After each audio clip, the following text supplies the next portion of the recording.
VocalEye Almost Live Zoom, The Art of Faye HeavyShield, hosted by Amantea, with special guests Dani Printup and Fiona Wright.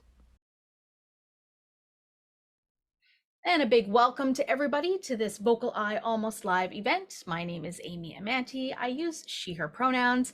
I'm the Associate Director here at VocalEye. I'm your host for these Almost Live events, and I'm a very proud member of the blind community. And as always, I like to say a big thank you to folks who have been here week after week supporting this programming, folks who've made donations, folks who've supported us by sending testimonial letters and lovely notes of support.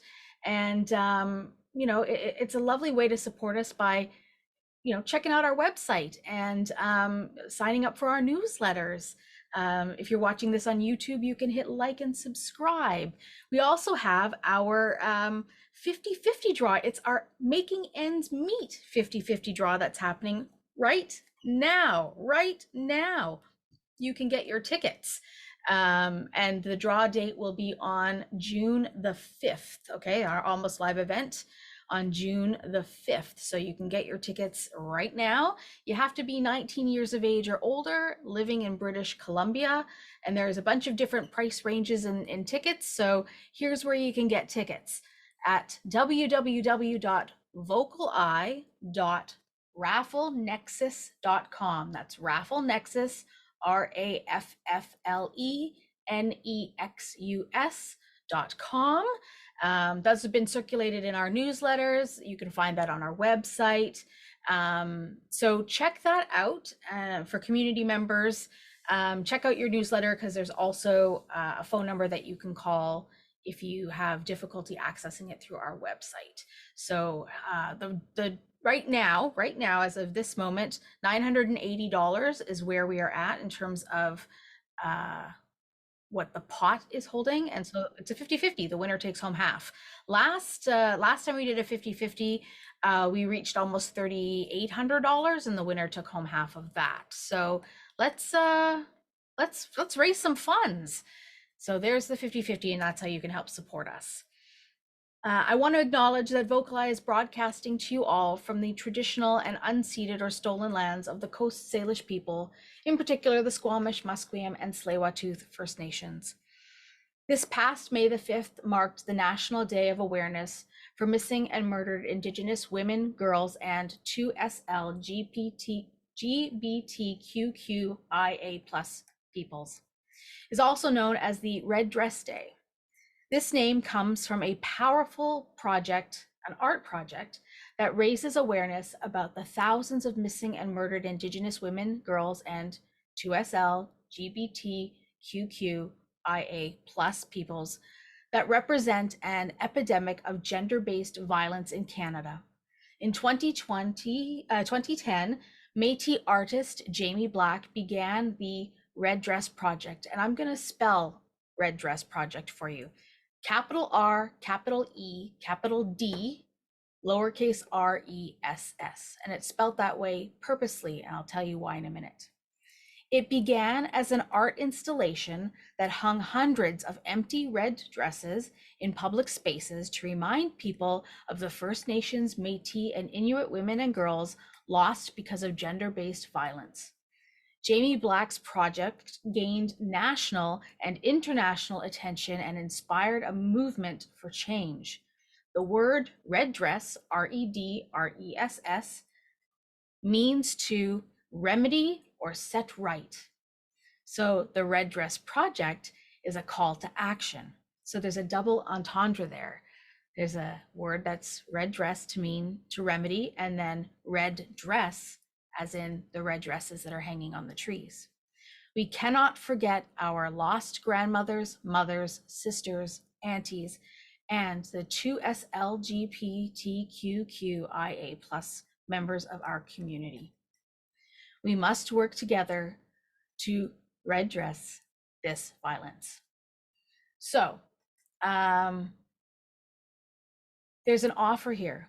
You can support the Red Dress Project by donating to this grassroots organization. And they put up flyers and signage that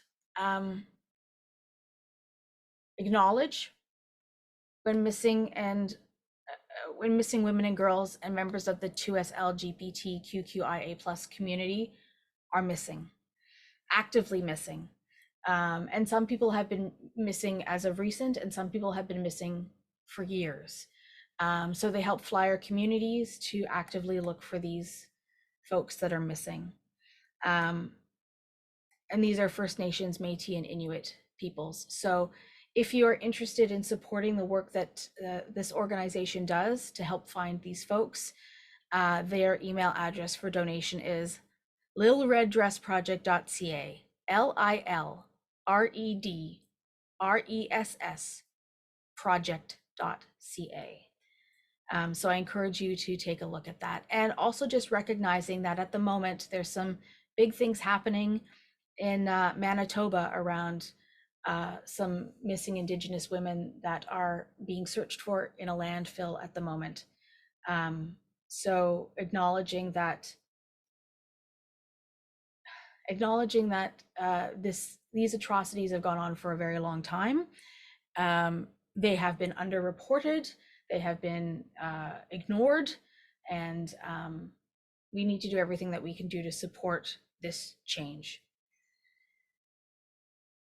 That's heavy stuff for today, but we just passed the annual Awareness Day, and it leaves a heavy imprint on me. In fact, there's a really lovely installation at the Human Rights Museum in Winnipeg as well. So if you ever get to go there, there's a lovely installation of the Red Dress Project there. Welcome, it's a Wednesday. Yes, it's May the 8th, 2024, and tonight we're proud to offer you our Almost Live event number 152. It's the Art of Faye HeavyShield, and this is presented by our friends at the Carleton University Art Gallery. So I just want to welcome into the space our friends Fiona and Dani. So welcome to the two of you. Hello. Dani, hello Dani. How are you this evening? I am great and excited to be here. We're happy to have you here for the first time, and Fiona's back with us. Yes, hi. Thanks for having me back. Yeah, it hasn't been that long since you've been here, but it's great to have you back. Awesome. So maybe you can give us just a little reminder of who you are, and we can start with Fiona as a reminder, and a little bit. Well, let's just start with a reminder of who Fiona. You introduce yourself, then we'll have Dani introduce, and we'll talk a bit about the Carleton University Art Gallery. Sure. Yeah. So yeah, my name is Fiona. I use she, her pronouns, and my job at the Carleton University Art Gallery is called Academic and Public Programs Specialist. So that basically just means I'm the educator, but because Carleton University is our kind of home base, and so there's that academic piece too. So I do a lot of collaborations with university students. Yeah. And I've been doing that for the past 12 years. Wow. And Dani, who are you? And welcome for the first time. That's a great question. I continuously search for that answer. My name is Dani. I am Algonquin and Onondaga from Kitigan-Zibi, Anishinaabe in Quebec, and Six Nations of the Grand River in Ontario. And I work at the Carleton University Art Gallery as the Indigenous Cultural Engagement Coordinator. That's a newly created position. Before that, I was working as the Programs Assistant. And what that means is, I do a variety of different programs and projects, sometimes with profs.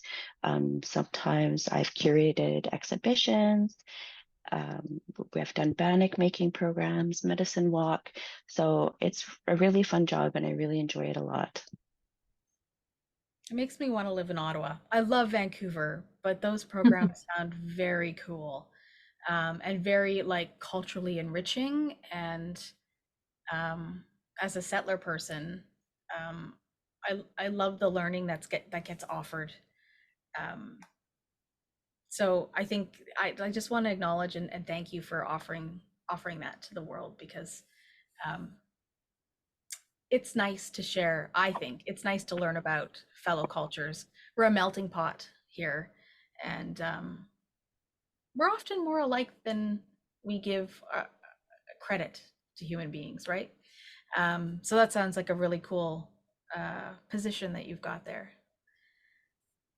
How, Thank you. Yes, I love QA. yeah, and so it's a new position for you. How long have you been in this position, Dani? 2 years. And how long have you been with QAG in total? 5. 5. Okay, so you're not the new kid on the block. I know. There was this time during the pandemic where I was like, I spent more time working from home than in QA, but it Yeah, felt like reversed because you know how like time felt so, well, still kind of does. yeah. Um, yeah, in a lot of ways I do feel new, but you know, even campus wise, like Carleton is so large and I'm trying to understand all the different realms that exist, all the different communities. So yeah. Mm. That's cool. So give us a little bit of background about Carleton and in particular the art gallery and kind of its purpose because it's attached to a university. Yeah, I could, do you want me to say a little bit about that, Dani? Sure, Sure, yeah. go ahead. Okay. So yeah, so the Carleton University Art Gallery. So yeah, we refer to it as QAG. So if that acronym comes up, that's QAG is CUAG. And we just celebrated our 30th anniversary a couple of years ago. So we were founded in 1992. And we have this quite idiosyncratic space that Dani is going to describe. And it's, housed within, just a normal looking building. So really love that kind of surprise when people visit us for the first time of walking into this kind of beautiful, large, tall ceiling, gallery space when, you're just walking down a university, pedestrian, street amongst all the residences, basically, where the building is close to where all the first year university students live. But it's a really great team. There's a reason that, Dani's been there for so long and I've been there for so long. All of our colleagues have been there for a really long time. We really love working there. And it's got the largest university art collection in Canada, so over 30,000 works of art. That's really great. And I think really one of our strengths since the beginning has been to support Indigenous, Métis, and First Nations artists. And through the collecting work that we have done and continue to do, and through exhibitions as well. And I don't know, Dani, if you want to talk about some of your curatorial projects or things that you do at the gallery, because I think with Dani on board, it's just she does such amazing work. Yeah, well, thank you. I have amazing coworkers that help me, which is, yeah, just such a blessing. And, it's curators like Sandra, who is the director now, that really championed and promoted the work of Indigenous artists before like 2017, like before it was on people's radar to do so. I think that's why our programming is so strong and we have a lot of trusted relationships with the Indigenous community. At least I felt that when I walked into the position. So some things that I've done that I've really enjoyed is last year when we had the Norval Morso exhibition on, which I helped co-curate with Carmen Robertson, was bringing elders from my community on a bus and paying them to just come and visit and, just be in the presence of Morso's work, and they could share if they wanted, but there was like no obligation. We had lunch in Residence Commons, which everyone was really excited about. It was a really special 2.5 day program that we did. And, even within that project, I was working with Carmen Robertson, who is a Canada Research Chair and is just so knowledgeable and working on this, like developing the first archive of Norval Morso as like a master artist, where one hasn't been done by an Indigenous artist before. So it's like getting to know these people and work with them and really learn from them has been just so wonderful. So I've done bigger things like that, but I've also done smaller things as well that I've really enjoyed. And right now I'm a mentor through the Inuit Futures Project to a emerging Inuit curator named Aha for an exhibition space in the States in Ann Arbor, Michigan at the University, the University of Art, University Museum of Art there. So it's just really yeah, varied in what I get to do, but it's like always Indigenous, always awesome, always fun. That sounds really cool, but like, so what was your role with the Faye HeavyShield work then? Like, were you curating that one too? And how large was that exhibition compared to some of these other things that you were doing? Yes. Okay. So Faye Heavy Shield was curated by an a curator named Felicia Gay, based at the Mackenzie Art Gallery in Saskatoon. Is it Saskatoon or Mhm. Regina? I always forget. Sorry. Oh, And I can look it up. I always forget. And Yeah. so this exhibition is unique because it's a traveling exhibition. So what they do is they send out the proposal, the host organization sends out the proposal, and then different galleries, art spaces, institutions agree to host the exhibition. So we were like a host to this beautiful show of Faye Heavy Shield. Okay. And, I had no curatorial role, but I did do some specific programs with the Indigenous Enriched Support Program. So this is a bridging program at Carleton for Indigenous students wanting to pursue post-secondary, but they have a tailored education experience. And I've kind of formed a relationship over the years with that program, and so they came into space and we get Aramark Bannock, we have tea, we sit, we visit, we laugh. It's really a great way to art facilitates kind of, really meaningful conversation. And then I also organized a quill making workshop.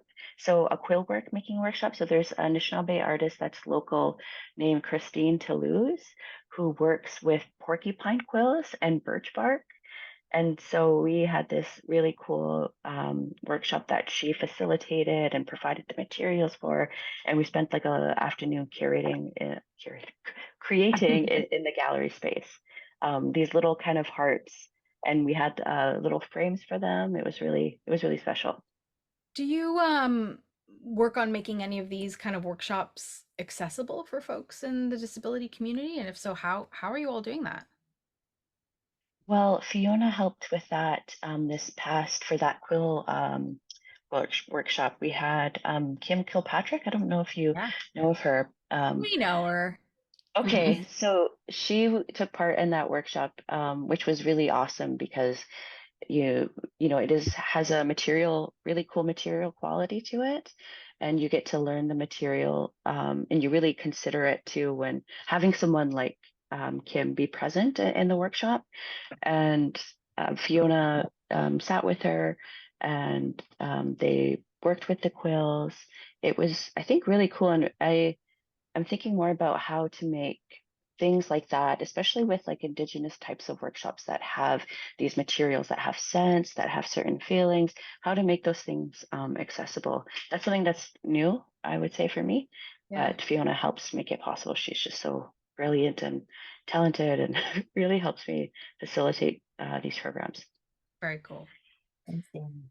So, what are we going to experience with Faye Heavy Shield's work this evening? Well, I think from my perspective, what I would say is experience this kind of these tensions between softness and strongness, between fragility and strength, between, materials being humble to feeling monumental. There's this careful balance, I would say, this like kind of interplay between her work that just works so well. Um, and that presents differently in each iteration of the projects the different works that she does. But I think overall, just very thoughtful artist that creates work that's deeply bedded to the territory that she belongs to, which is the southern Alberta foothills region. Mhm. And yeah, maybe get a sense of that territory even through her work. I'm excited to learn more. Shall we jump in? Yes, sounds great.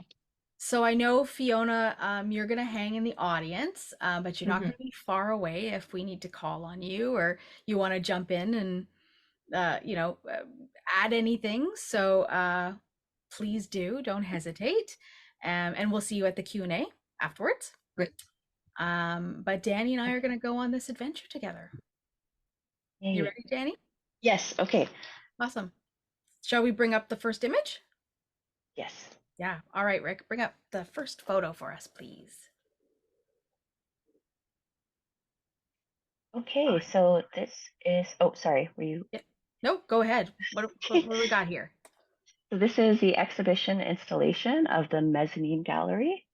So the Carleton University Art Gallery has 2 floors and is shaped like an L. The mezzanine, or upper level, is a large balcony that spans the long stem of the L. The photograph shows the exhibition when you enter the gallery from the outside to the mezzanine level.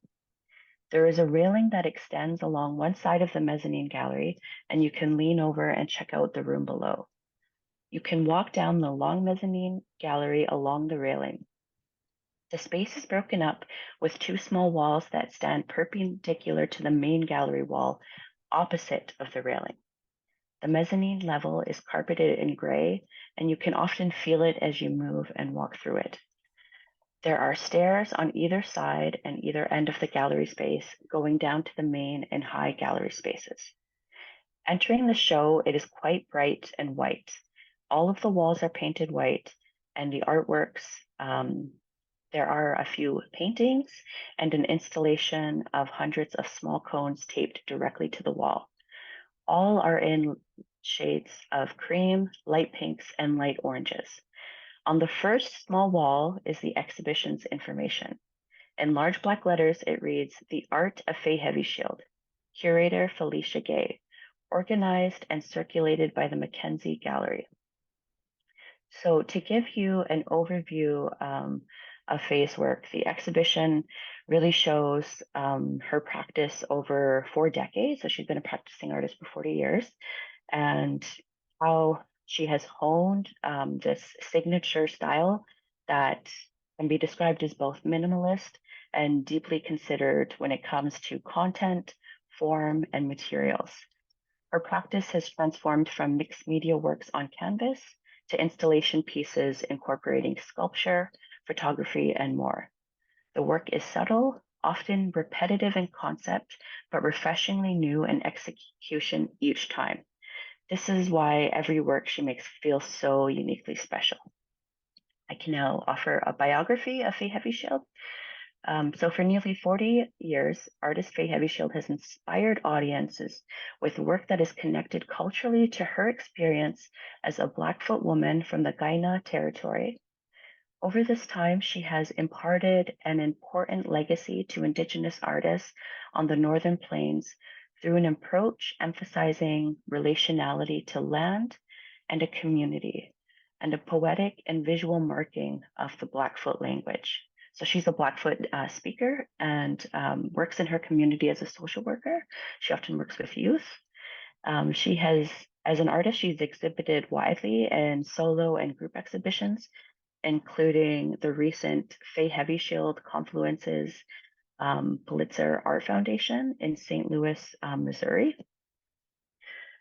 Institutions that house her work include the Alberta Foundation for the Arts, the Leorg Museum of American Indians and Western Art, the Glenbow Museum, the Heard Museum, Kelowna Art Gallery, Mackenzie Art Gallery, McMichael Canadian Art Collection, and the National Gallery of Canada. She is a recipient of the Leorg Contemporary Art Fellowship, the Lieutenant Governor of Alberta Distinguished Artist Award, and the 2021 Gershon Ekozowitz Prize. HeavyShield continues her artistic practice and community work in Standoff, Alberta. And that's an important part to her practice, is that she lives in her community. And for an artist to reach such heights and to be, so celebrated as a prominent artist in Turtle Island, and being able to do that while residing in their communities, I would say is, very, so awesome that she's been able to do this and not have to leave her community. And so, that just kind of offers a background on the show and Faye HeavyShield. Wow.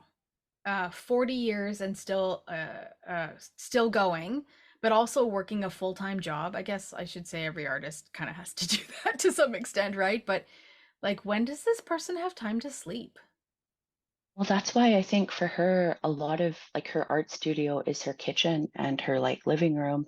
Um, the works that are repetitive or have repetitive forms, often it's like family members, relatives, community members that are visiting that like help her create the work. Uh-huh. So, and a lot of her work too, like they're very like small, right? They're made up of many small kind of forms or shapes. And so she's able to continuously work and build. And that's why a lot of her work too is like described as living. So it's never completely fixed or staged. She's always adding to things. Mm, And I think, she's able to make her work at home and she's developed her practice. And that's why her like even aesthetic as an artist is based on these relationships that she has and the way that she works. So yeah, she's been able to do it successfully, I think, because she's just, so rooted in her community and strongly supported by her family who collaborate with her. Her son's a creative writer and poet, her daughter's an artist. So, having them involved, and even in terms of the installation, she brings her family with her, which I love because that's oftentimes, from the Indigenous experience coming into galleries and museums, to be able to bring your whole self, to be able to bring your relatives, even that is an important act, I think.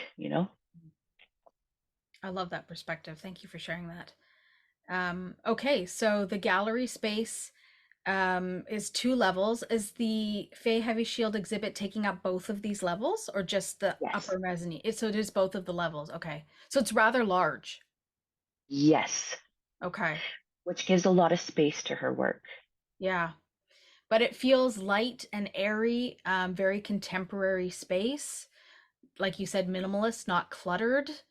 Um, you feel, I don't know, like just from the way this is set up, it feels um I don't know. I don't, for me, it feels like there's almost like this sense of sterile. I don't, I don't know how to describe it any other way, but white, crisp walls. It feels clean. It feels sterile, not necessarily in a bad way, but just clean and crisp and Yeah, and I think that simplicity, like yeah. maybe in exhibition design, allows for that work to really stand out and exist on Mhm. its own, um, and appreciated on its own. And Faye as an artist also um, has a custodianship over her works where she wants to be involved in how they present. And, and as a arts, public institution, there's always this kind of, balance of, wanting to have didactics, wanting to, offer contextualization. And what I love about Faye's energy is she wants her work to be so open and so accessible to folks that she sometimes, didn't want didactics on the walls. Even in terms of just the title and the medium, she wanted their works to be able to exist on their own and speak for themselves. And I think that stems from too and how Indigenous art is categorized, I think, in the institution, sometimes overly didactic, or sometimes they're viewed that they're telling a certain story or narrative. And yes, it is sometimes like that, but there's so many different ways Indigenous art can be considered or art by Indigenous artists. And so to just have it be freely in the space, I think we try to, represent that desire by her as best we can. And so maybe that's what's adding to the sterile vibe Mm. that you're getting. Um, because she did want kind of no text written and even her name. But we did get away with having some, basic things laid out, which, offers folks so much context, but also wanted to honor her vision and how she wanted her works presented. Well, I mean, that was one of my questions, was how much of the design of the space does the artist have input in? And in this one, it sounds like Faye was involved, quite a lot in designing how how the space was set up and the design of the space that her artwork would be displayed in. Yes. And I think as a senior artist that has been working in institutionals with institutions, some big ones too, over 40 years, she Hmm. comes in knowing what she wants Yeah. and not afraid to ask it. And so I can appreciate that kind of energy and lens. Um, I think with other artists too, that like at least I've worked with, sometimes they're like, oh yeah, do what you want. I don't, I'm just like, okay, I'm thinking of, presenting your work this way or not presenting this alongside it. I know it's a series. And they're like, yeah, sure, I don't mind. But her, a lot of her work is so intentional and like has so many different things that are unseen, right? These relationships to family that help make it, the relationships to land. There's just so much going into it. Mm. We really, and she considers a lot of her works as like living entities. And so having to consider them that way, it's kind of a shift, right? In terms of like what you're handling and what you're working with. Hmm. And yeah, so for her, in just being um, kind of, what I was saying earlier about uniquely honed, she has a specific intention for her work. And for her, it was very much she was very much involved. But in terms of like behind the scenes, I find that kind of, those relationships are not really quantified. It's like case by case happens as it's evolving. Um, but yeah, it was a really interesting experience, I have to say, working with her. And I really just loved the opportunity to meet with her and meet her family. Very cool. And just before we go on to the next image that we have of the space, just remind folks if they don't know what a didactic is. Oh yeah, sorry. So it's a written panel. Oftentimes, this takes the form as labels, extended labels. So they'll say the title of the artwork, the date that it was made, the artist's name, and the different media. It also means the different um, kind of, what's the word, like finals, different forms of contextualization, often written, Mm. that are presented alongside the work that help give it context.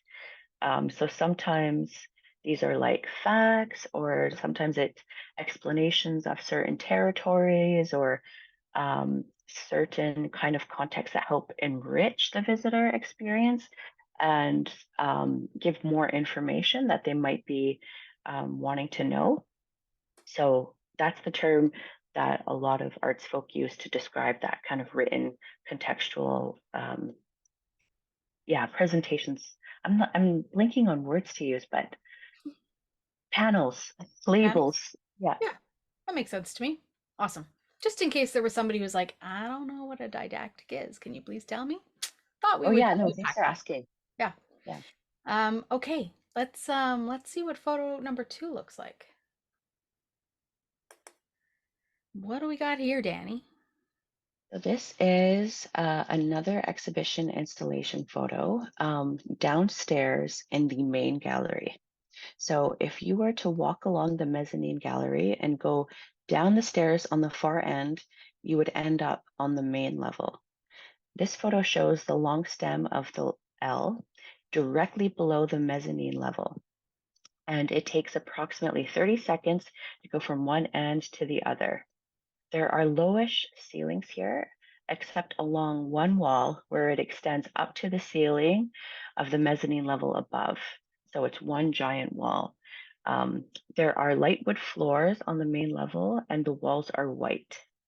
These installations are large, but there are only a few of them, so the gallery's space feels sparse, with the installations and sculptures providing pops of color. There is a stripe of red, about an arm's uh, wide length across, on the wall that goes up to the ceiling, shared by the mezzanine gallery. So it goes from floor to ceiling. This artwork is called Gatoyas, or Blood Clot. Next to Gatoyas, there is an installation called Rock Paper River, which is comprised of hundreds of small folded paper boats directly laid on the gallery floor. They stretch out into the gallery space almost in a river-like formation. Their colors are varied through the overall effect is mostly blues and greens. In the distance, there are two smaller sculptures in the high gallery, one tall pyramid-like structure on spindly legs, and another cream-colored mound, directly on the gallery floor. The high gallery is the short end of the L, and it measures approximately 25 feet by 50 feet. It takes 13 seconds to walk the length and 6 seconds to walk the width. We refer to this space as the high gallery due to the 19-foot ceiling. I will read out the introduction to the exhibition written by the curator Felicia Gay, which is hanging on one of the walls. Indigenous stories are much more mobile and multifaceted than people might think. Though nestled in our collective memories and located in place, stories continually shift. They move out of the past and into the present. They are animated through our distinct languages and understanding of the world around us. Stories, if they choose, may go beyond the oral and into the visual, but stories, they remain. As a curator and a Cree person, I often view artists as storytellers. At the same time, I understand that not every person can be a storyteller. It is often communities or loved ones that recognize and nurture this role in us. There is no denying that Faye HeavyShield's art evokes a presence. It is the stories themselves that we feel, as well as Faye's deep connection to place.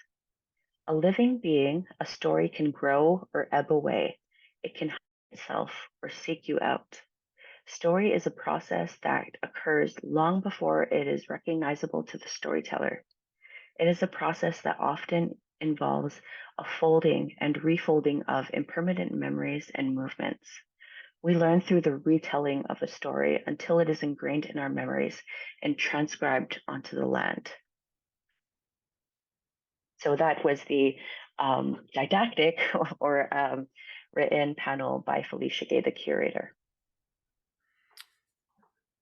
I want to talk about these boats. Okay. Because in this image of the boats, they just look like little tiny black dots. So are these like the only thing when I think about you calling them paper boats, I think about origami. Yes. How are these boats constructed out of paper?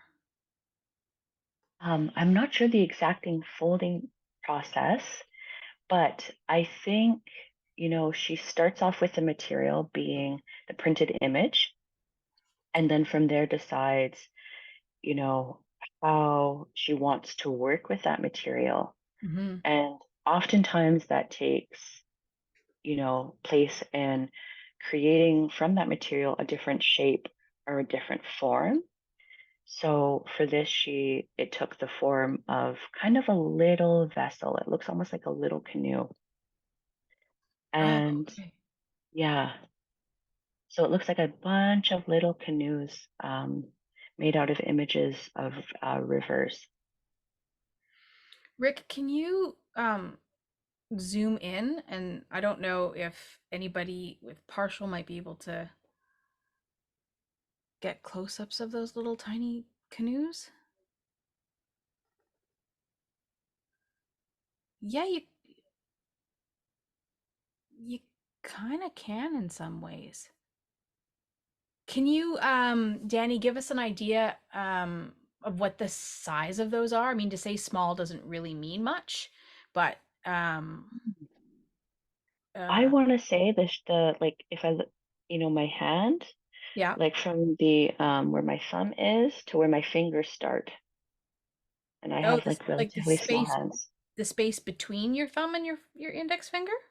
Yes, they're Oh, just small. that's really small. That's like the size of like an eraser that you would have had in high school. So maybe bigger than that, A little bit bigger but than that. tiny. And because they're made out of paper, I was scared to walk by it because they would kind of move. Like they're stuck on the ground with this, I think it's almost like sticky tack. Mm-hmm. Um, but yeah, they're very fragile. So I'm already getting this theme because you were talking about in the very beginning that this series of installation, the series of works, is a traveling work, which means that something like this with these hundreds of little boats can never be duplicated twice, Yes. right? So every time it moves to a different space, these boats are going to be in a different position because Yes. they're kind of randomized. You could never put them exactly in the same spot because they're on the floor. It's not like they're fixed to a board and the board gets set on the floor, right? So Yes. I'm guessing as we move forward, we might see that kind of theme repeated, which is really cool to me. This idea of um, the same but different. It's kind of like an audience in a theater. It's the same, but it's different because that pattern of people in those seats will never be repeated twice. Yes. It's a singular moment in time. Yes. What do you think that something like that says about Faye's work? What does that mean to you? Well, I think, how you say the same but different. Hmm. For me, that resonates a lot with Faye's practice and how she is able to reference familiarity, but in a way where we know it's not completely there. Like for this, it's, the shape is akin to a canoe, but it's not fully representational of a canoe.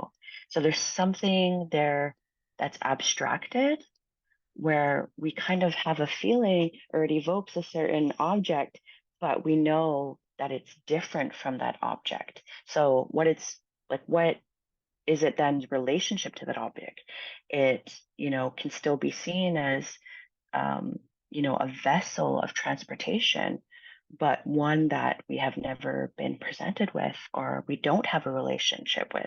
So something that feels familiar and new at the same time. I think that's what it just evokes for me is how her work references. And she used like familiar shapes and forms in ways that you haven't thought about them coexisting together.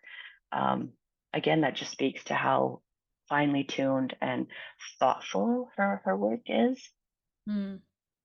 And again, I imagine because these are hundreds of boats, how you were saying that, essentially she does this from her kitchen table, that I can clearly see in my mind's eye this idea of sitting with family or community and like chatting about old stories or singing songs or whatever, um, and creating paper boats, and popping them in a box or in a basket and just spending a day making boats together with people. Yeah, I could see people coming in the door, making a boat and leaving because they're just there to say hello. Like I could envision this whole like community thing happening, which feels, Totally. And that, yeah. yeah, I know it's kind of genius in that way. Like she's found something that really works for her. And I love that um, kind of repetition that's in her work, right? Mhm. Because I feel for me that's from, Indigenous art history and my understandings of it, a lot of, customary works of art were repetitive in nature. Mhm. And so it's like, there's one work that references coiled rugs that her grandmother used to make. And I think about all the work and intention that happens with these objects that often involve more than one people. Like it's also a process. Like it's not just, you know, this kind of Euro-Western way of like the artist and artwork. It's like shared, it's collaborative, and it exists with community in a way that's different and kind of sits outside the settler colonial understanding of art.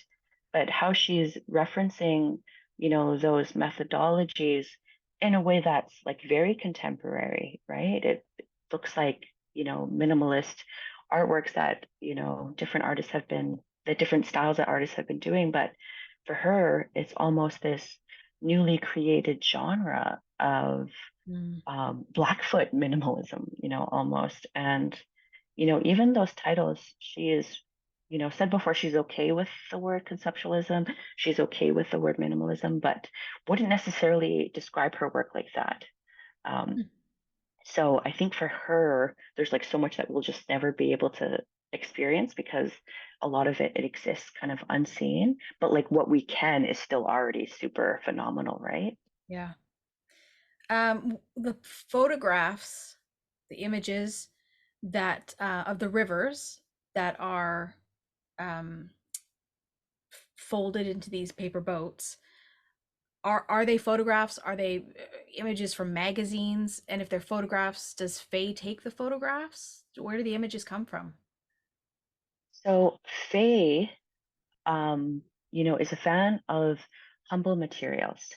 And so a lot of the photographs she uses is taken with her iPhone, Huh. which is really cool because you know how a lot of us have these like personal archives that just kind of walk around with us? Yeah.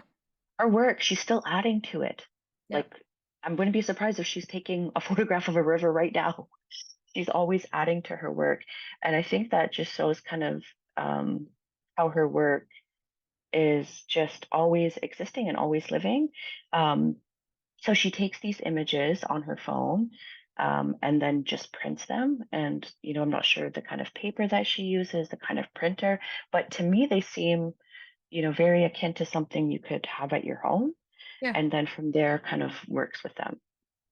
Yeah. They probably would fold best out of like a traditional 8.5 by 11 piece of paper. If you start printing them on like the same kind of paper that you would print a photograph on, I don't think they'd fold so nicely, but that's just Right.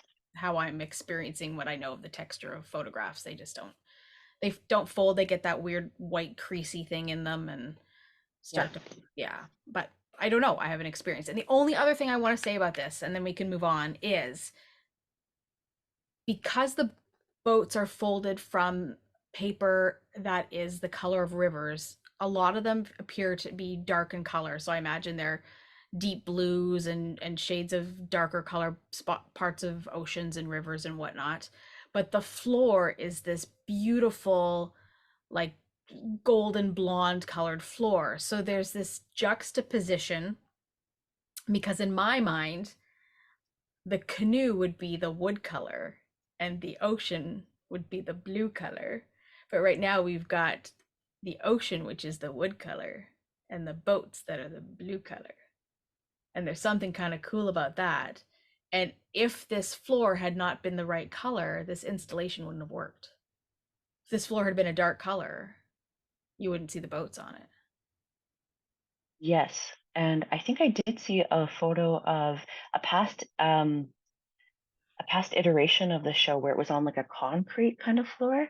Yeah. And I liked it, but I do like the wood because I think that contrast is stronger Mm. and each little vessel sticks out more, I find. Also, too, the shape changes with each iteration. Yeah. So this was more of like a linear kind of a swerve, but other installations, it's been kind of, um, what's the word? Like wine, what's the word? Like Swirly, spindly. windy. Yeah. Yes, yes, windy. Yeah. I need Windy. thesaurus open sometimes. Um, but yeah, it's so lots of different blues though that I think they are able to stand out more on this type of floor. Yeah. Okay, this is cool. Where are we going next? Photo number Okay. 3? Yes, let's do it. I think we're gonna have to zoom in on this one, Rick. So this work is called Slivers. It's from 2010. It's mixed media, but again, using images of rivers that are folded onto images of rivers printed onto paper, then folded. And this work is in the care of the Indigenous Art Collection at Crown Indigenous Relations in Northern Affairs Canada. And that collection is based here in Ottawa. The overall dimensions are 236 by 243 centimeters, or approximately 8 by 8 feet. So it's like life size. And I usually start each stop on the tour with the same question. What does this remind you of? What do you notice? And while Faye's other works are harder to pin down in their open and minimalist forms, for the past 3 months, this one has always elicited the same response, which is a waterfall. Yeah. The production of this work took place over several years, where Faye used her iPhone to take close-up photographs of different bodies of water that she visited. Some of the images include rivers on a gray, cloudy day, lakes with the sun bouncing off the bright blue waves, streams so still that the gray rocks are visible below the surface. She has carefully folded each photograph, origami style, into isosceles triangles about 3 inches on each side. They are then threaded onto long pieces of fishing line and hung like a curtain together. There are dozens and dozens of these lines, and they hang about a foot from the gray wall like a curtain. At the top and bottom, the lengths are uneven, so it gives a really dynamic feel. You wish you could run your hand along the sharp shapes, but instead you walk quickly from one end to the other, and the lines start to move gently, fluttering from the movement of your body in relation to the installation. The shadows move too. On the floor at the bottom, the shadows of the triangles condense, and the shapes recall butterflies or birds. Now I'll read the extended label, written by the curator Felicia Gay. Faye HeavyShield's art practice carries a deep understanding of the ways our bodies can relate to our lived environments. As a Blackfoot woman living on her territory, she has a deep connection to that place and the people who live there. When visiting the Blood Reserve, my children and I explored the Belly River near her home. I couldn't help but feel a childlike wonder at the beauty and presence of that small river. It took me back to my own experience of exploring the forest and witnessing the surging force of rapids near my home at Cumberland House. When talking to Faye about slivers, she spoke about the importance of our rivers and waterways and identified their fragility and fragmentation. My own located understanding of the threats to our water systems is connected to the hydroelectric dams of northern Saskatchewan and Manitoba and the extractive approach of settler colonialism they represent. Faye pointed out to me that the water is always moving. It is neither absent nor present, but in it both vulnerability and strength coexist. This teaching provided by the river is important to me as it identifies how, despite in the colonization of Indigenous people, our presence and strength withstand erasure. So that was written by Felicia Gay. This work is always so fun to spend time and visit with because it, being so lightweight with these fishing lines and paper itself being light, it is able to acknowledge you. Like when you walk up to it, it will kind of move. So it almost evokes kind of the presence of a river as something that is alive and kind of invites you, to spend time with it. There's something really neat about it. I think part of it is the way the light hits it. It also reminds me a little bit like of a beaded curtain. Totally. Definitely getting that waterfall sense of it. I want one. Like I look at it and it feels inviting and interesting, and again I'm thinking about her process and how community would probably come together to fold these thousands of triangles and how they would be probably sewn together using this fishing wire in some ways. Do you know about how the fishing line keeps them together? Whether they're sewn through vertically? Yeah. I would imagine that there's something inside keeping it relatively stable, like inside each folded triangle. Mm-hmm. But I have noticed that some of them have like fallen down or start to overlap.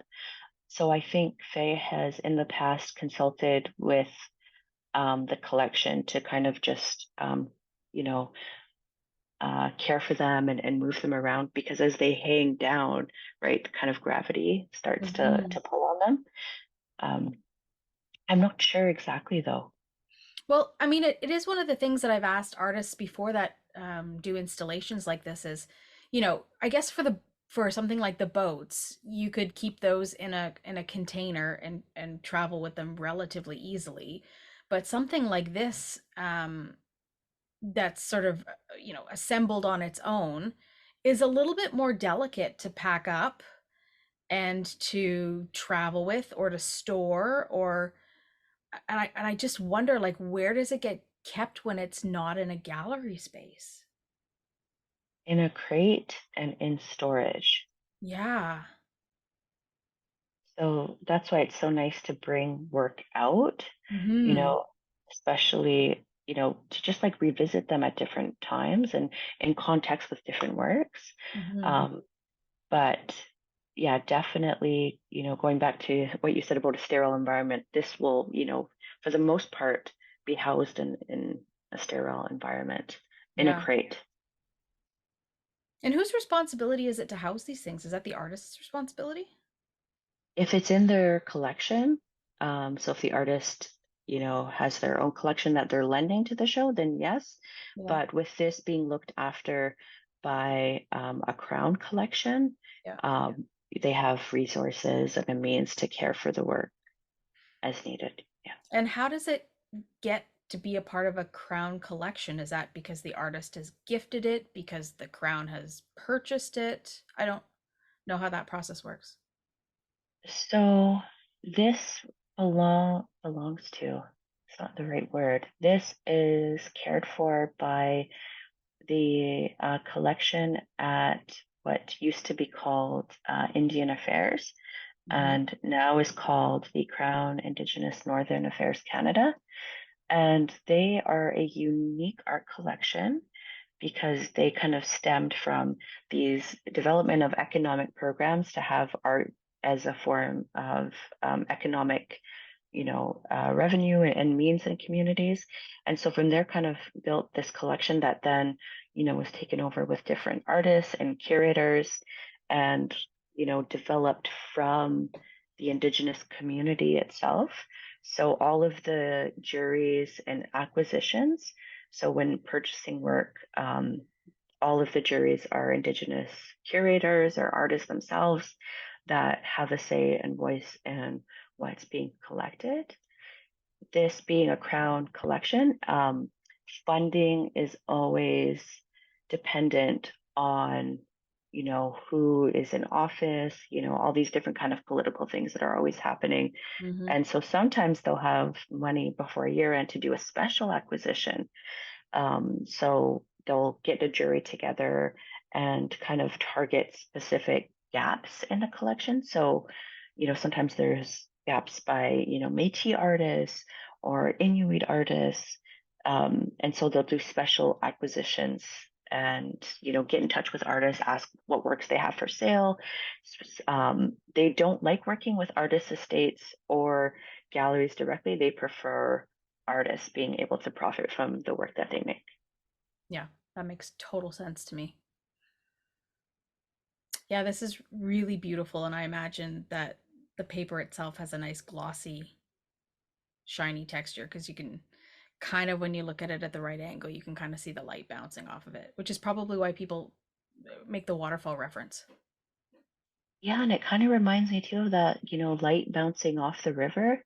You know how Yeah, it's kind of like fluttery almost? yeah, Uh, It kind of has that quality to it. yeah. All right, Dani, where are we going to go next? Next image? Yes, let's do it. Let's do it. So this work is called Outlandish. It's from 2012. It's again digital prints on paper, and this is courtesy of the artist. So this work is cared for by Faye in her art collection. The dimensions are about 8 inches tall and 5 feet across, about the span of my arms when I stretch them out. It is placed on the wall at about shoulder height. The artwork is an example of Faye's use of repetition, using 30 photographs of different kinds of grass. Each photo has been cut into an elongated bell shape to create a group of tiny cloaked people. Although slightly irregular, each is about 2 centimeters by 3 centimeters tall. In the photographs of the grass, some are golden and some are green, some are brown. with the texture and difference of each photograph emphasized more when you stand closer to it. They have been adhered directly onto the white wall in a line in groups of 3 or 4, some above, some below, almost like a mountain range. At the top of each one is a pencil-drawn solid circle, like a head, and 2 small lines at the bottom, like feet. Now I can read the extended label, written by Faye herself. Outlandish refers to land, self, and to language. The outlandish women are wearing the prairie. They are carrying the environment. They move in a common direction. While there are differences which may denote age, weight, or role, the commonality is the shawl. Each shawl is a part of the land. There is a chasm between languages that translation is tasked to bridge. On the other hand, there is a delight in knowing that just as gestural marks on a wall can signify bodies, words can also be turned this way and that. The definition of outlandish, according to Webster, is very odd or strange. The visual definition presented by these women is belonging. So that was the people written by the artist describing the work. They're wearing the land. I know, isn't that beautiful? I love that. My jaw literally dropped. I love that.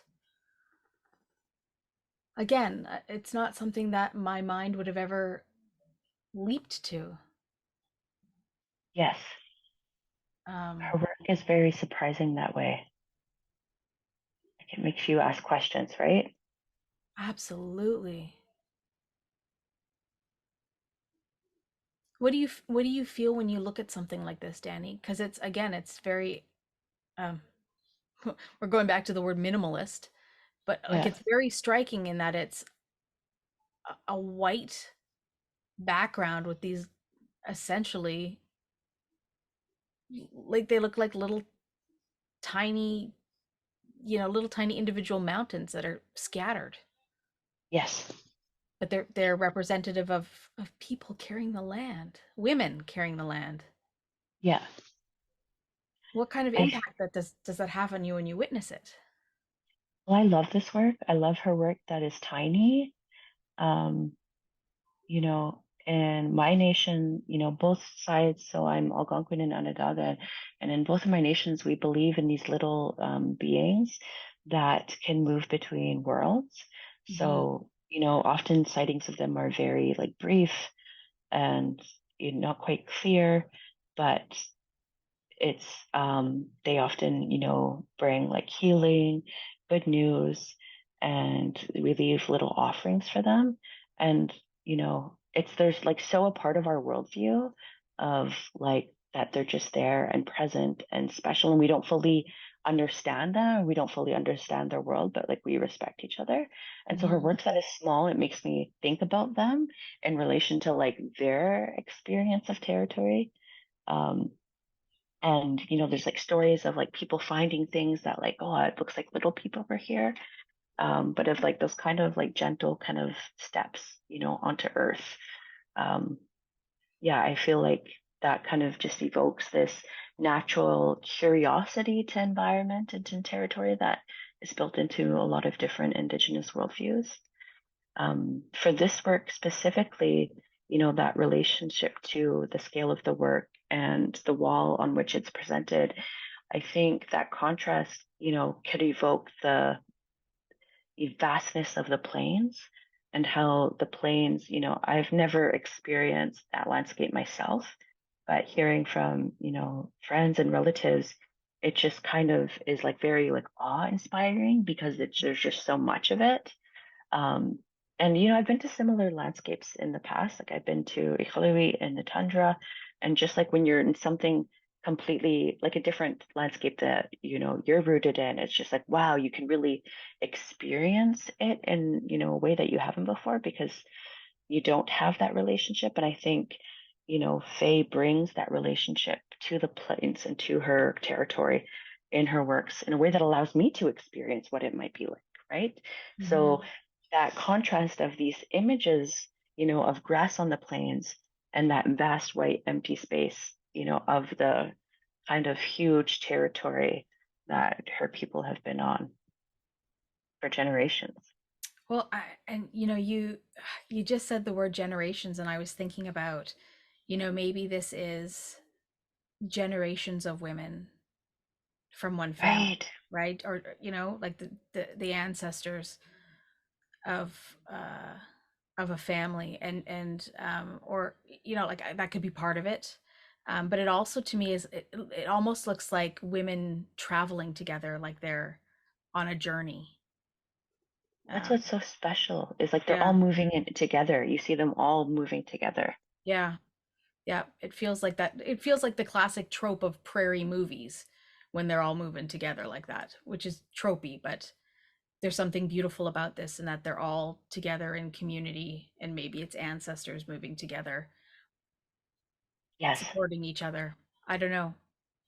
Yes. And I love the shawl too, right? Because that's like Yeah, such a strong image. Like even if you Google like historical photos of Indigenous women, a lot of different nations, there's always like these shawls or blankets that get passed down through families.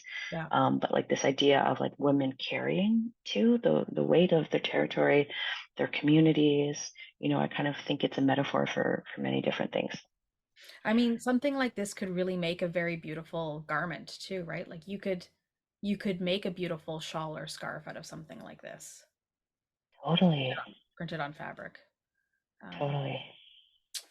yeah, this would be a really beautiful thing too to have in your home, Yes, art it on would your be. wall, right?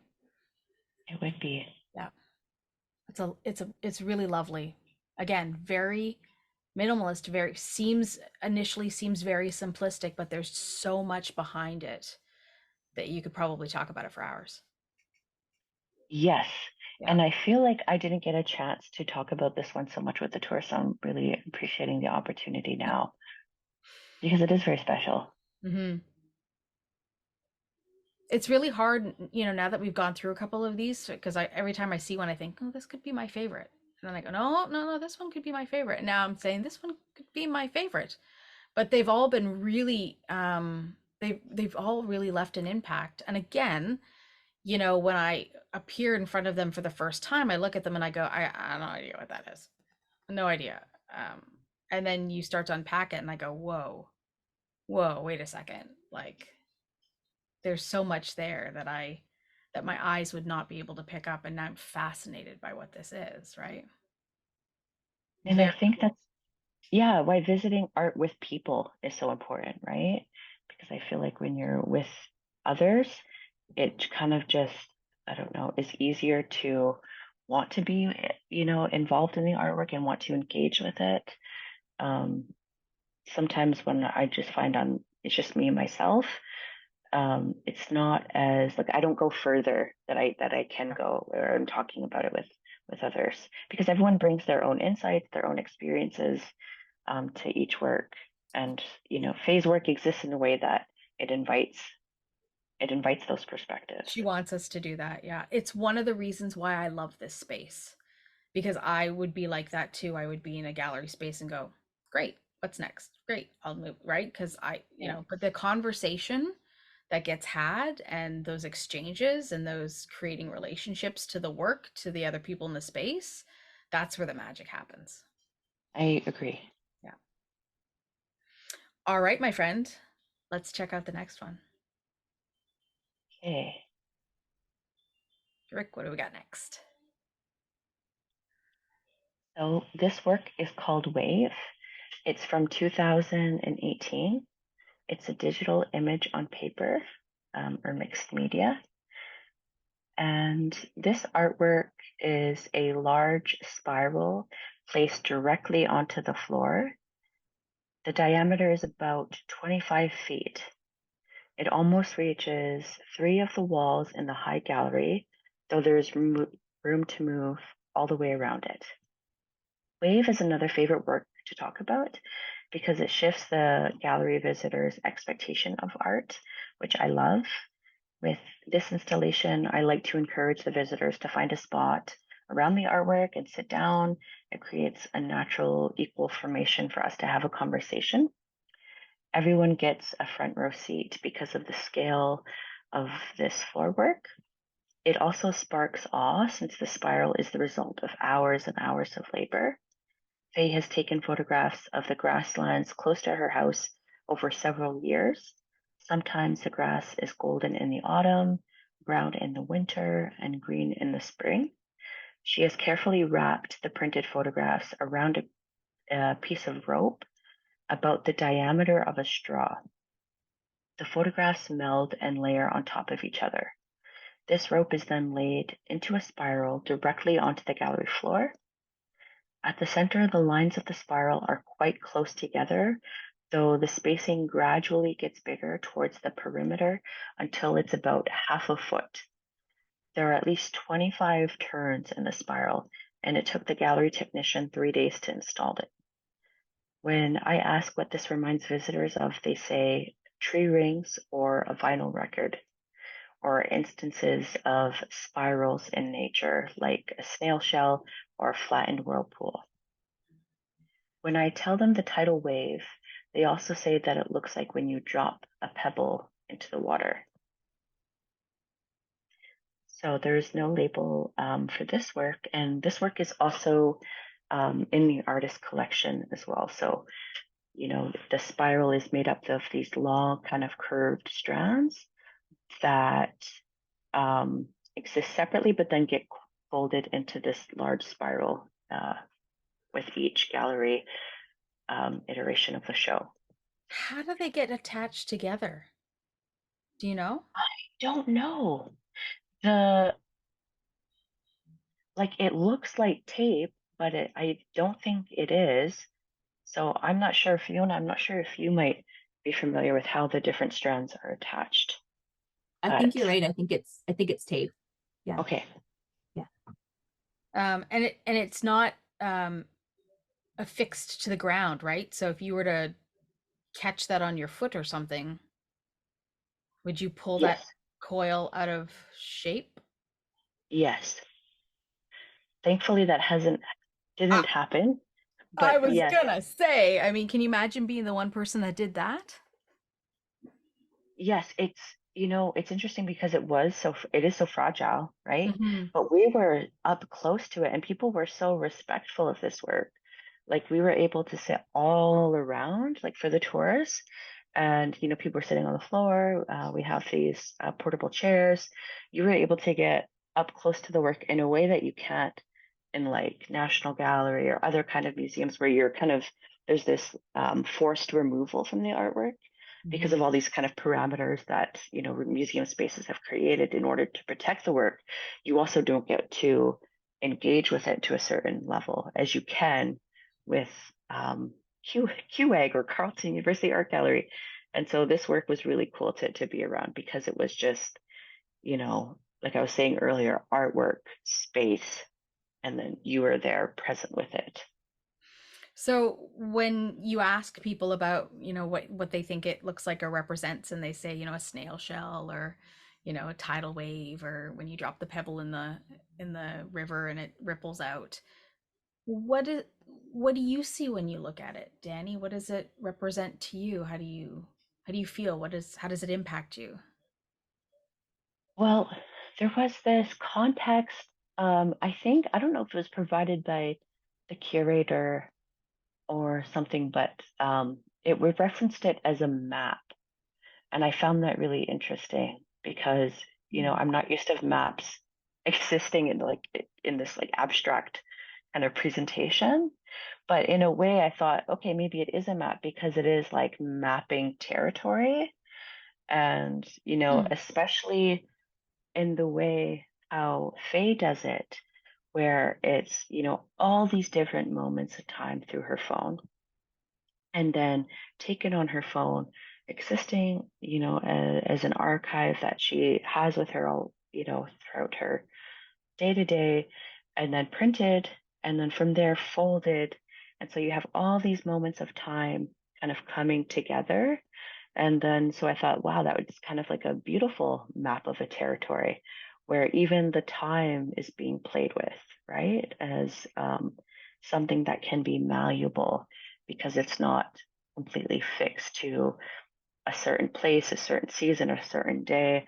It's all of these things kind of existing harmoniously in a way that evokes movement because, this work is like resting still, but when you're, present with it, it kind of starts moving because I think that shape has this kind of effect.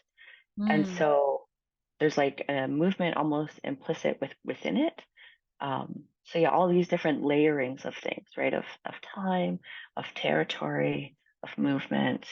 So I think for me, I think it's almost so many things all together.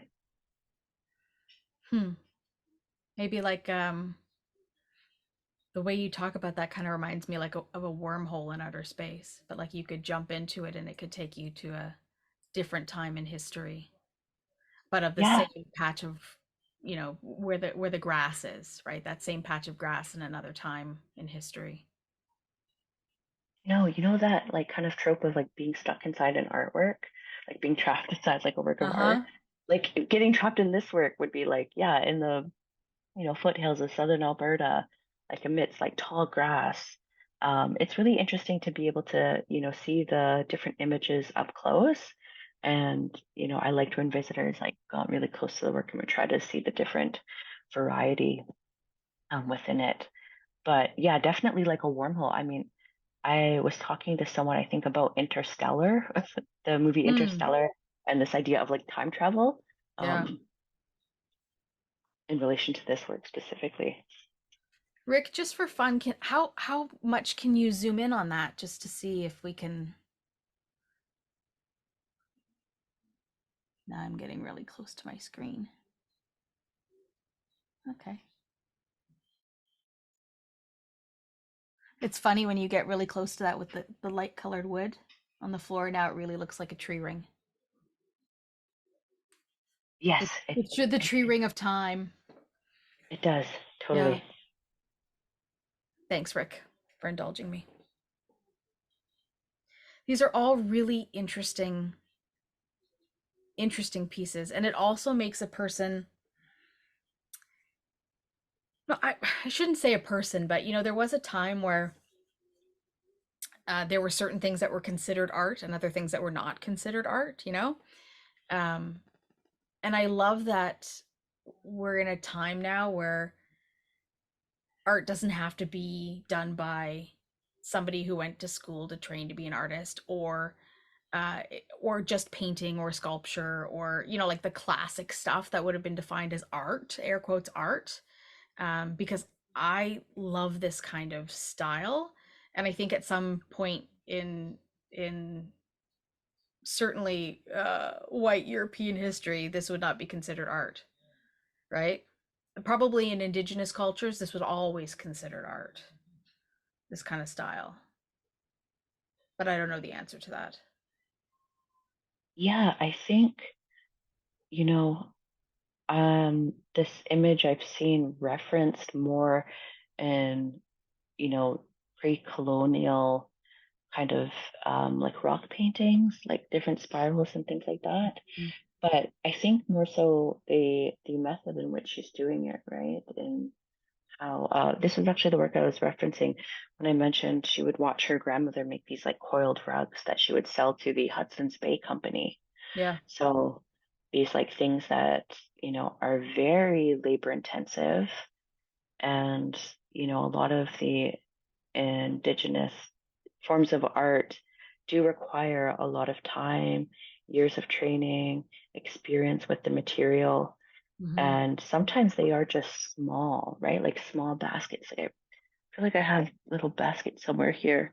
Um, but yeah, this idea of something small, but then you see all the different kind of intricacies in it, Yeah. um, that like kind of tell you that there's so much going into this. But for this work, it's like reversed because it's like huge scale, but also has this like labor, built into the work. Yeah. Fascinating. All right, I'm ready for the next one. I'm excited. I'm ready for the next one. Yay. Okay, so this work has a cool title. It's called Fort Belly, and it's from 1992. And it is made of wood and molding compound with wire and acrylic. And this is from a local art collector and previous prof at Carleton named John Cook. The sculpture is a rounded form like a hill, about 4 feet long and 3 feet wide, rising a couple feet off the gallery floor on which it has been directly placed. Around the periphery, pointed out at us, are 10 wooden stakes, sharpened at the end, which form a kind of fence, though there are no horizontal elements connecting the stakes. There are about 8 inches between each one. The whole sculpture has been painted an earthy yellow. It would feel smooth if you ran your hand over the rounded form, but at the base there are long, thin scratches, creating using pieces of grass that have been gathered and embedded into the floor. So for this work, she took prairie grass directly from her territory and put it onto that kind of round base. So you can kind of see the texture of that grass into the work. And then also the color that she's using, that's the color that's, from her community and her territory, that kind of yellow or ochre. Yeah. So it kind of reminds me, even though it's large, like a big cookie with toothpicks sticking out of it. Yes. I mean, kind of, right? Like if you were to Yeah. stick your toothpicks out of the very edges of the cookie, and they're kind of just randomly stuck out, but facing upwards, not sort of sticking out like the rays of a sunshine. Yes. So you wouldn't want to put your palm down on the cookie. Yes. It's And interesting too because it's like a rounded form that like yeah, feels familiar, feels inviting, but then these things around it. So you're like, oh, yeah. I don't want to touch it. I can't access, or I have to be careful in how I access this.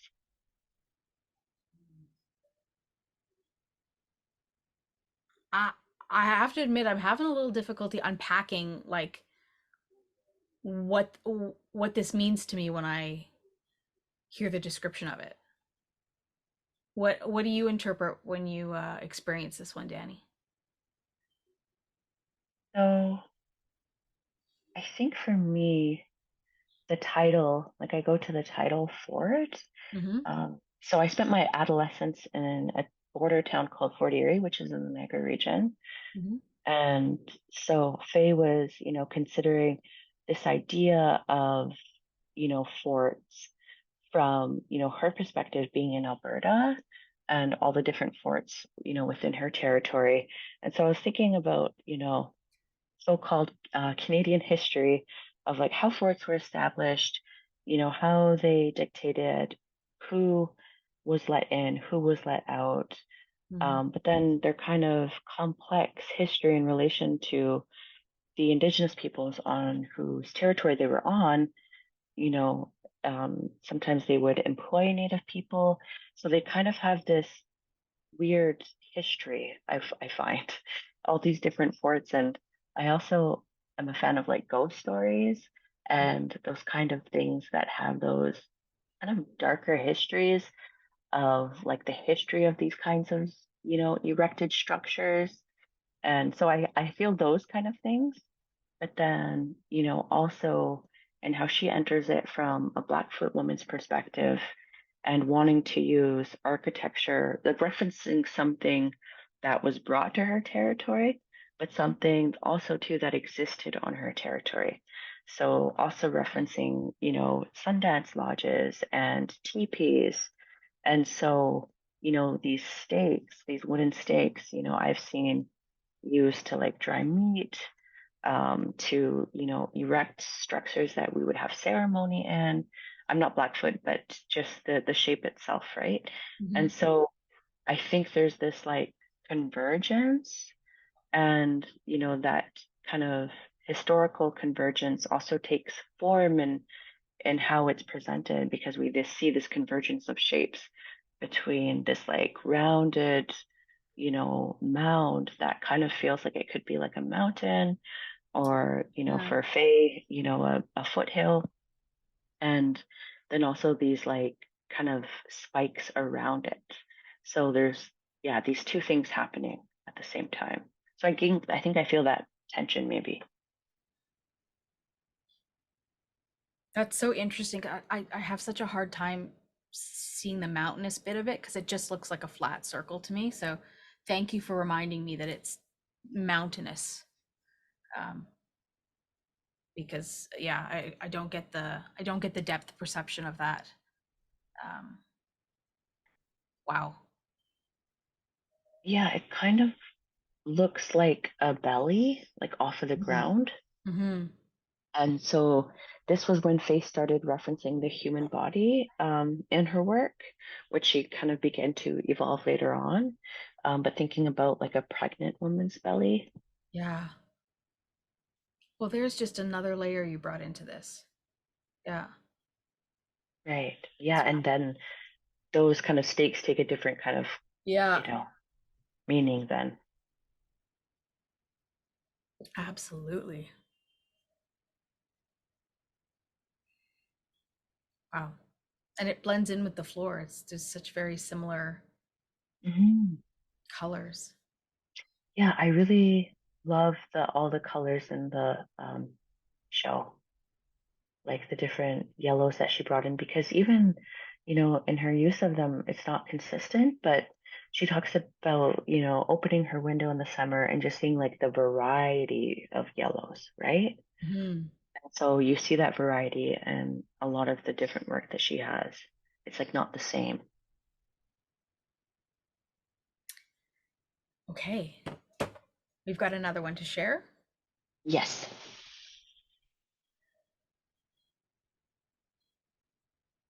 This is our last one, I think. Yes, this is the last one. It is called Body of Land, and the span of this work is from 2002 to 2022. And these again are digital prints on paper, and it is part of the collection of the National Gallery of Canada, which is based in Ottawa, and it was purchased in 2010.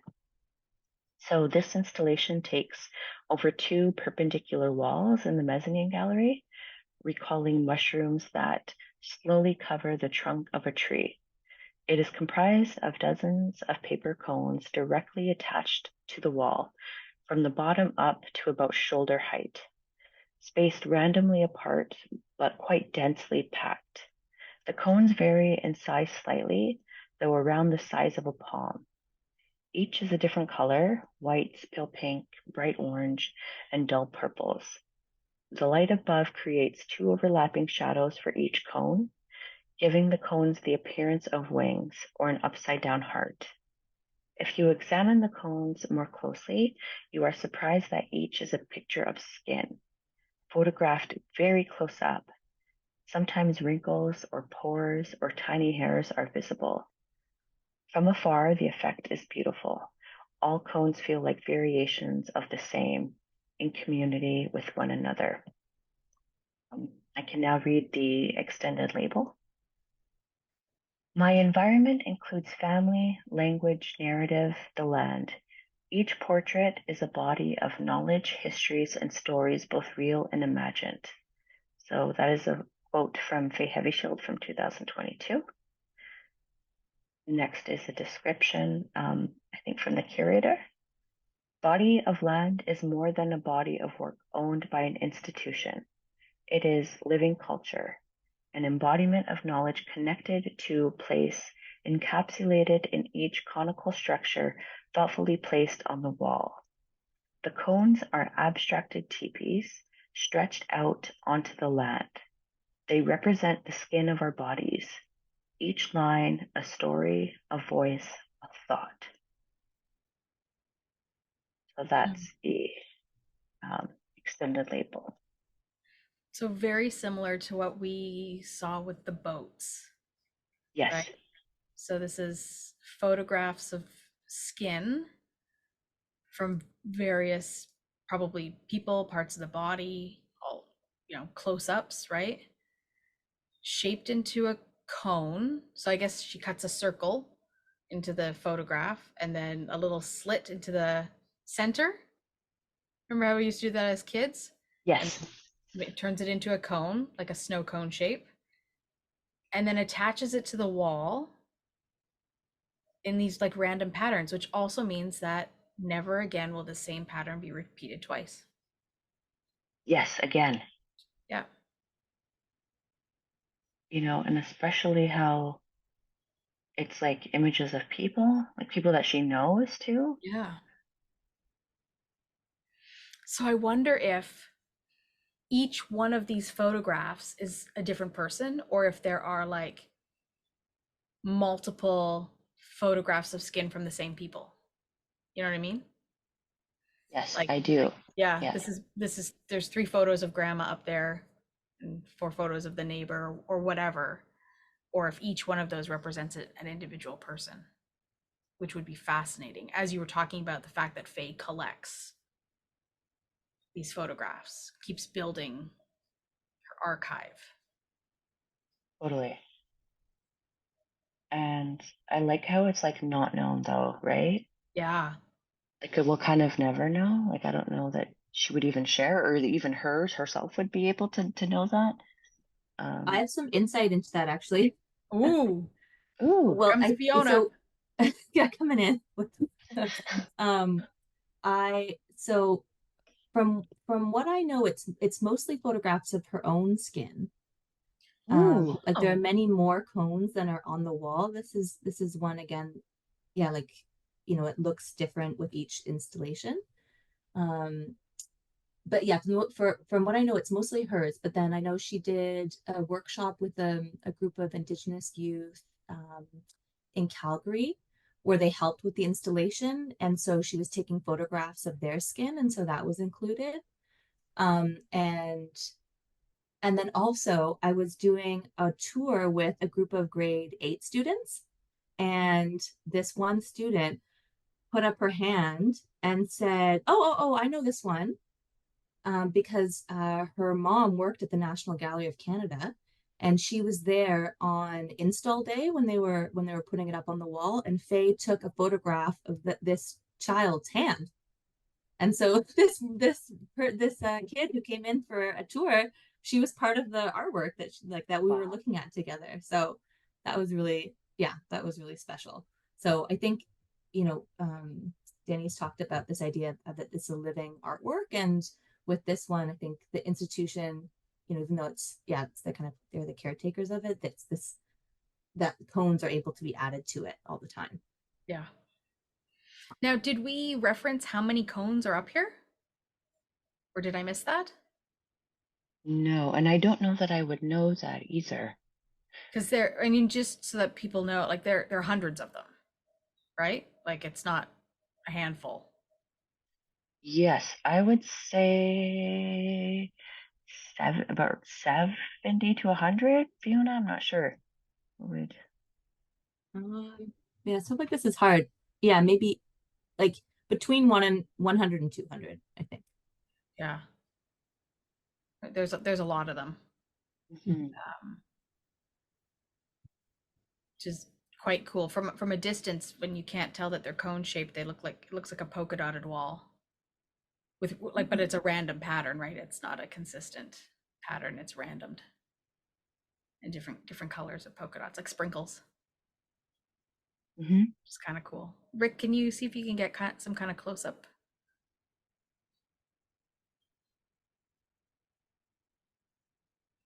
Yeah, so fleshy colored. Yeah.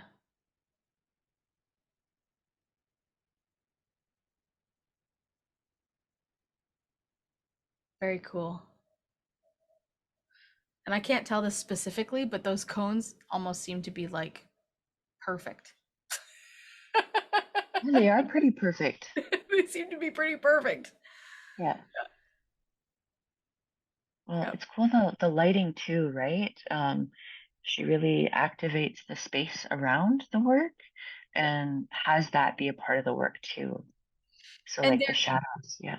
and they're attached to the wall by the paper end. So because when you said the cones attached to the wall, I thought it was like spike out, right? Like Oh, the tip of it was out, yeah. but they're almost shaped like a Christmas tree that way. So they're pointed up. So you Yes. get the the hollow end is facing the ground and the point is facing up. So they're attached by the long end of the paper. Yes, exactly. Yeah. Yeah. That is cool stuff. Cool stuff. Well, let's bring Fiona in and transition into the Q&A, because there might be some folks in our space that want to ask some questions of the work that we've witnessed tonight, or want some further description, which is also something we welcome in the space. If not, that's okay. The three of us can continue to chatter on and folks can chime in as they want to. Oh, we already got a hand. There we go. So Megan, come on in. Give Megan a moment. That was awesome. I love the one that was at the prairies. It was awesome. Really good. Kind of remind me of my grandma, because she grew up, my mom, because she grew up, she grew up in the prairies as well, and moved to, well, not in Alberta, but she was in Saskatchewan, but I was born in Edmonton, Alberta, so in a way, and I went to southern Alberta. But is it actually in the Kelowna Art Gallery here as well? No, Megan, it was in Ottawa, but it's not anymore, right? It's not in Carleton University Art Gallery. Where is this going next? We were the last stop. You were the last stop. Oh, I missed it. Ah, dang. I love that. I would love to see my mom there. And also when you're talking about little beings, why are we not talking about little beings? Little beings. It kind of remember my ancestors, because I'm also Wiccan myself. I'm Wiccan, and I believe in ancestors as well, Dani. I really do. And it feels like we're all connected to the earth, and it feels like, we believe in ancestors that are with us in our hearts, in our minds. But also kind of remember the sun god. And when you say that the little beings, do you mean spirits or ancestors? Because I also remember the story that it talks about someone that goes and goes in the between worlds, and they meet each other and all that sort of thing, right? Yeah, that kind of thing. It's like, yeah, is little beings like spirits? Yes, but they like have their own kind of societies. So different from ancestors, I would say. Okay. And when you say like you have Algonquin in Ontario, right? No, Quebec. Oh, Quebec! Oh my goodness, that's where my caregivers are from. Oh my gosh. Cool. Thanks, and Megan. Algonquin, and what was the other one? And Dani, is that right? Onondaga from Onondaga. Six Nations. Yeah. And what part of Canada is that? About an hour away from Toronto, kind of in the Toronto? southern. Yeah, about an hour. No, maybe like an hour and a half. But the closest city would be Brantford, and then the closest other city would be Hamilton. Oh, I've been to Hamilton. Yeah, Yeah. okay. Oh, I see what you mean. Yeah. But I have been to Brantford. Yeah. With my friends there. Yeah. Oh, sweet. Okay. Thank you so much. Thanks, Megan, for sharing those thoughts. You're Thank you, welcome. Megan. Thanks. You're welcome. So you were the last stop for this exhibition. Where did it come before you all? And do you know how many stops it made? I think it came from the Nickel Art Gallery. Mm-hmm. Yeah, I don't know exactly. Did I stump you on the trivia question? Maybe 3 or 4. It started out at the Mackenzie, which is in Regina. I looked it up. Oh, thank you. But I think we were really the only stop out like east, so it was really special. And two, Dani mentioned that a few of the artworks were from the collection of John Cook, who's a local to Ottawa collector, and so it was really nice to have that like local part, like to include something local to the context for this iteration of the exhibition, because Faye's been visiting Ottawa and exhibiting in Ottawa for since the late 1980s. So it was nice to have that be part of this show, to kind of make it our own. Make it your own. Wow. And do you know if there's any plans to for there to be another exhibition anytime soon, maybe with different works in it? It's 40 years to choose from. Mm-hmm. I'm not sure. Yeah, me neither. I wouldn't be surprised. So this exhibition was with you all for 4 months, right? Yeah, about 4 months. Well, what was some of the feedback that you got from patrons that came in, and was there any, I don't know, fear or trepidation or anything when you have a new exhibition in your space about how people are going to interpret it, or any of that go through your mind?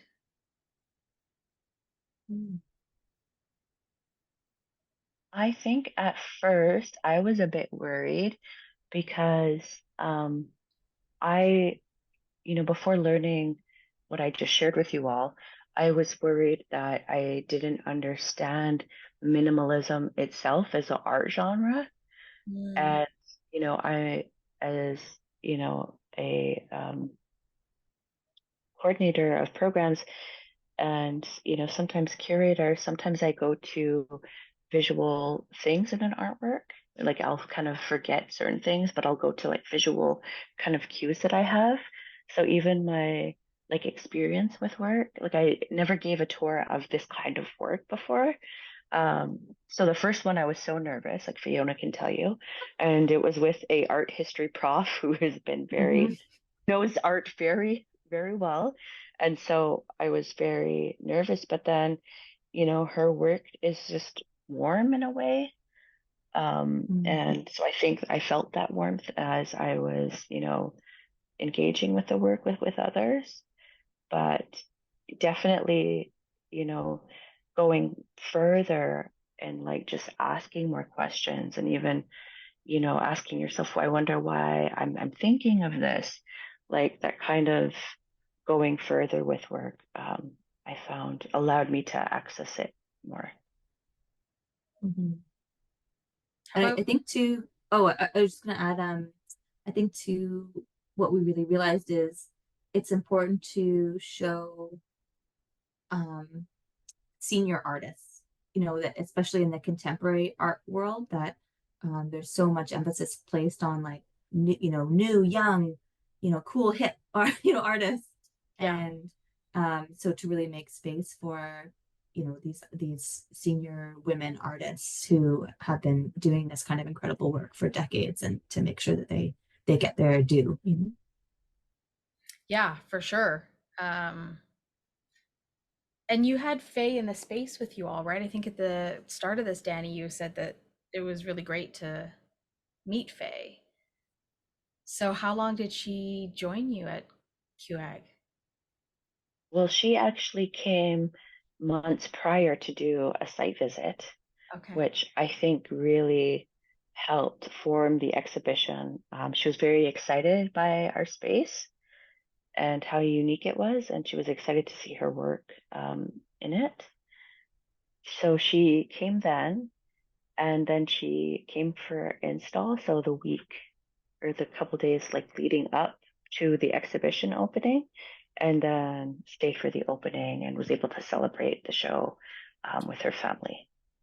That's nice. Did Faye have any, as far as you know, have any input in which gallery spaces her artwork went to in the tour? I don't know. Don't think so. No, I don't think so.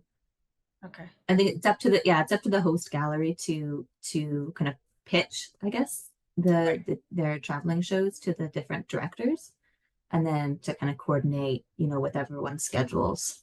Yeah.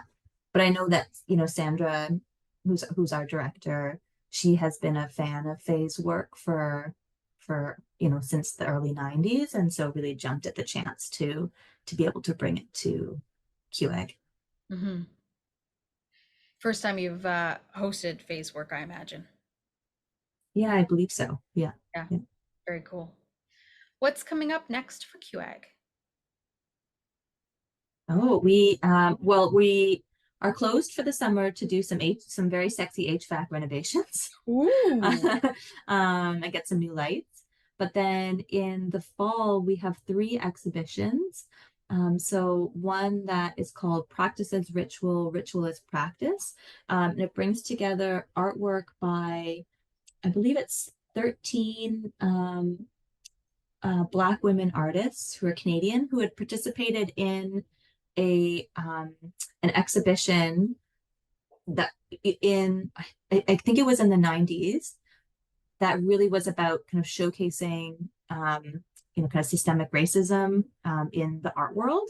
And so this exhibition brings them back, reunites them, and they've made a lot of new work for it.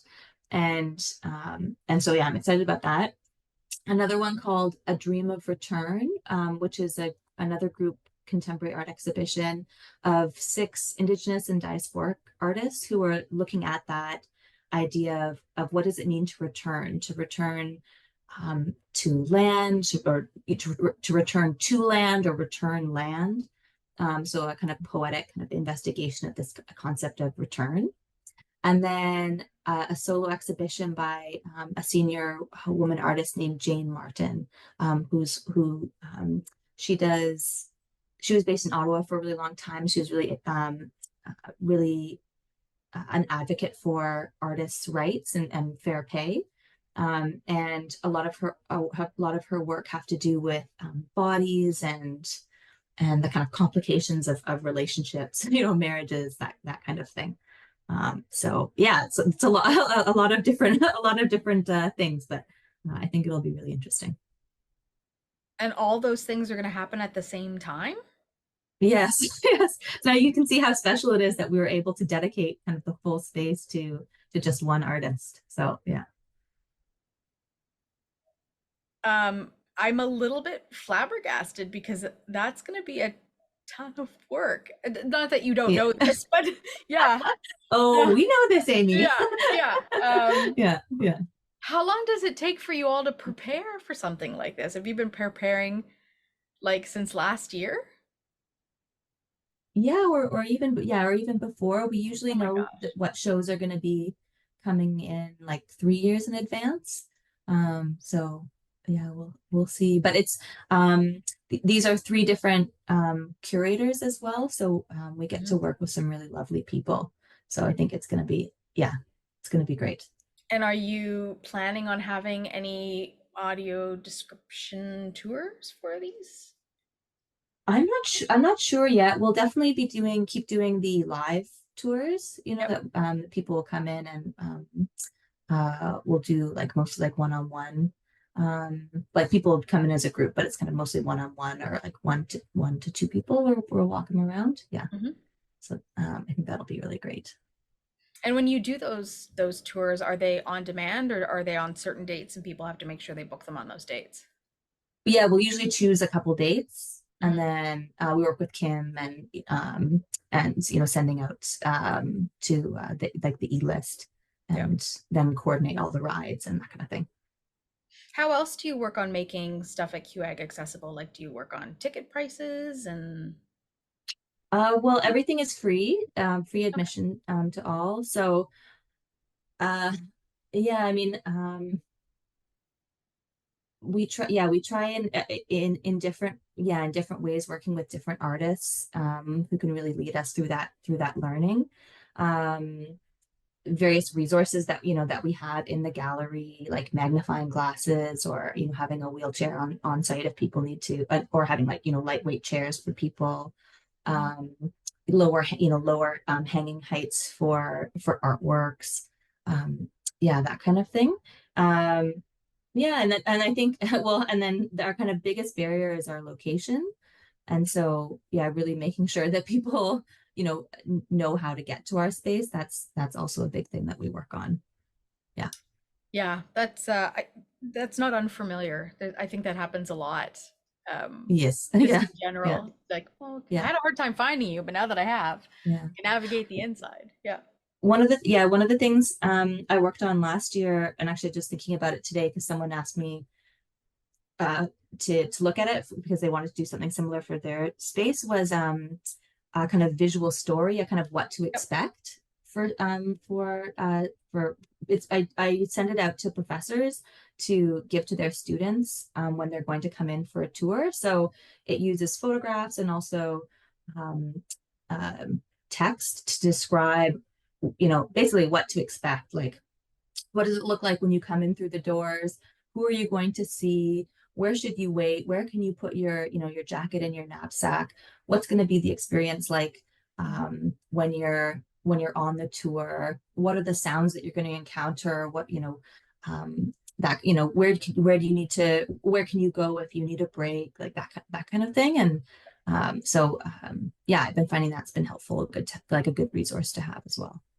Yeah, a lot of theater companies do that here in Vancouver as well. It's helpful for neurodivergent folks. It's helpful for a lot of folks, just to reduce anxiety if you're coming into a space, right? So exactly. it can be really helpful. Yeah. This has been a lot of fun. I really enjoyed you bringing this work to the space. I've never witnessed anything like it. So I like to learn about new kinds of art and stretch my own understanding of what art is and what art means, and learn about new artists and different art forms. So I feel like I've been stretched tonight in a way that's like in the most fabulous ways. So thank you for offering this tonight. It's really been wonderful to learn some new stuff. And Dani, you were great. Yeah, Dani was awesome. Yeah. Thank you. It's been really lovely. And thanks to Rick, too, for all of the images. I really appreciate that. And to those that made this workshop, talk, conversation. We are a team. We are a team. My friends, it's close to tomorrow for you all. So I just want to thank you again for joining us in the VocalEye Almost Live space. And I hope it's not too long till you're back again. I'm sure there'll be some kind of gallery thing that we can share from QAG in the near future. Yeah, I would love that. Thank you. It's awesome. Yeah. Have yourselves a wonderful evening. Thank you. Too. Good night, everyone. VocalEye, vocaleye.ca. Special thanks to our funders, the Canada Council for the Arts, the British Columbia Arts Council, the Province of British Columbia, and the City of Vancouver.